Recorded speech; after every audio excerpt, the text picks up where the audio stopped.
இன்றைய தேவனுடைய வார்த்தையின் வெளிப்பாடு நம்ம கவனிக்கலாம். ரோமர் 12:2. நீங்கள் இந்த பிரபஞ்சத்திற்கு ஒத்த வேஷம் தெரியாமல் தேவனுடைய நன்மையும் பிரியமும் பரிபூர்ணமான சித்தம் இன்னதென்று பகுத்தறியத்தக்கதாக உங்கள் மனம் புதிதாகிறதுனாலே மறுரூபமாகுங்கள். ரீப்ரோகிராம் யுவர் மைண்ட். உங்க வாழ்க்கையில தேவன் உங்கள் மனதை மறுரூபமாக்குவதற்காக அற்புதமான காரியங்களை வைத்திருக்கிறார். செய்ய வேண்டியது என்ன? பிரபஞ்சத்திற்கு ஒத்த வேஷம் தெரியாமல் உலக கோட்பாடுகள் கொள்கைகள் இருக்கிறது.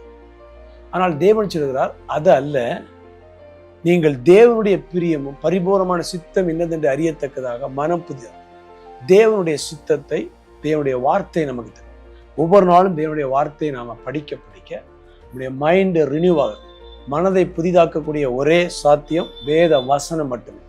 வசனத்தை நாம் தினமும் படிக்க நம்மை அறியாமலே நம்முடைய மனதில் விசுவாச வார்த்தை, வேதம் ரோமர் 5:17 விசுவாசம் கேள்வியினாலே வரும், கேள்வி தேவனுடைய வார்த்தையினாலே வரும். தேவனுடைய வார்த்தையை கேட்க நம்முடைய வாழ்க்கையில விசுவாசம் வரும், மனம் புதிதாகும். தேவன் எனக்கு எல்லாவற்றையும் செய்வார். தேவனை குறித்து நம்முடைய விசுவாசம் அதிகமாக இருக்கும். அற்புதங்கள் நடக்கும் நிச்சயம் இருக்கும். வாழ்க்கையில மாற்றத்தை பார்க்க முடியும். தவறான எண்ணங்கள் தானாக போய்விடும். சரியான எண்ணங்கள் தேவனுடைய வார்த்தையினால் நமக்கு ஸ்திரப்படுத்தப்படும். ஆகிய இந்த நாளிலும் உங்கள் மனம் புதிதாவதற்காக தேவனுடைய வார்த்தையை நீங்கள் தியானிக்க தீர்மானம் பண்ணுங்கள். உங்கள் வாழ்க்கை நிச்சயமாக செழிப்பாக.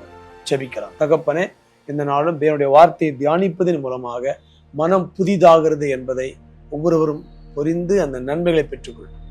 ஆசீர்வதிக்கும் இயேசுவின் மூலம் பிதா.